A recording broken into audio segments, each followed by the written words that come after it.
so good to breathe the air back home in Omaha. Hey, it's Brian Gomez with the Gazette coming to you again from World Arena, where number 15 Colorado College lost to Nebraska-Omaha 5-3 tonight.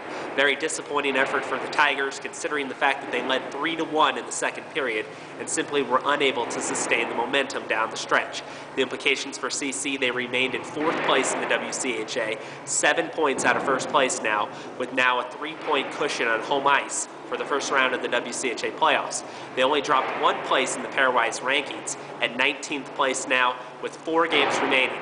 Next weekend at Minnesota Duluth, and then back here in 2 weeks against Michigan Tech. The Tigers had a 3-1 lead, like I said, in the second period. A very lackluster first period. They were outshot 16-3, didn't come out with any sort of energy. Josh Thorimbert struggled with his rebound control, but kept the Tigers in the game, and they were only down 1-0. Came out in the second, Alexander Krushelnyski put in a goal. Jaden Schwartz scored on the power play, and then David Civitarese scored. CC was off and running at 3-1. The game really turned, though, late in the second period. The Tigers allowed a goal in the final seconds of the period. Came out in the third period. Nebraska-Omaha scored again. Ryan Walters scoring a shorthanded goal that tied it 3-3. Walters scored minutes later, and then Jason Megna added an empty net goal at the end.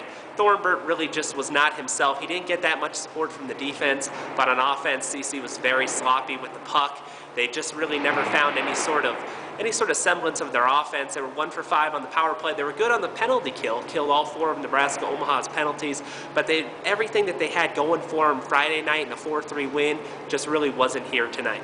Games need to be locked up. I mean, we score a huge goal to make it 3-1.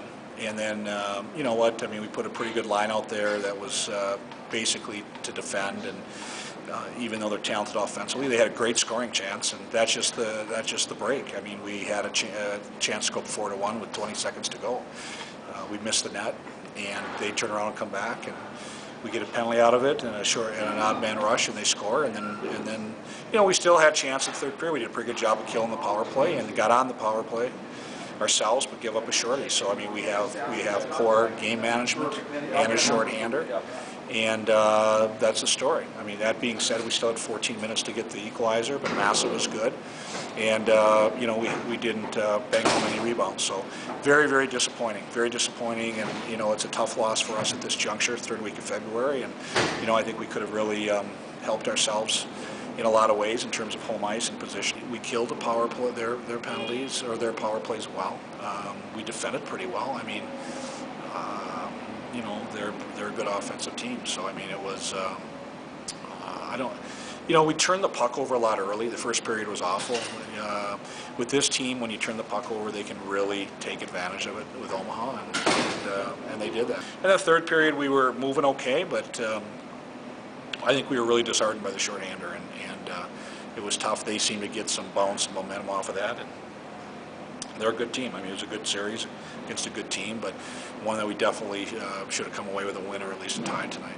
Give up a goal 5 seconds left in the second period with a lead, like you said, is going to hurt any team, and I mean, probably didn't put ourselves in as bad of a spot as it seemed like we did because of the next goals that they scored too. So I mean, anytime you give up a goal in the last few minutes of a period, it's a negative for sure. And then the problem is we compounded it by making another couple mistakes. And I mean, at this time of the season, if we want to be a championship team, we can't be doing that simple game management stuff.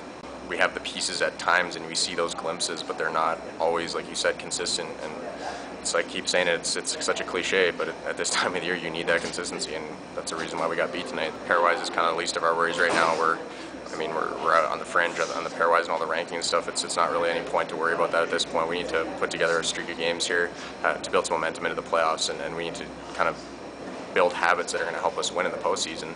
And that's not something that we did tonight, so I agree. I think we did take a step backwards.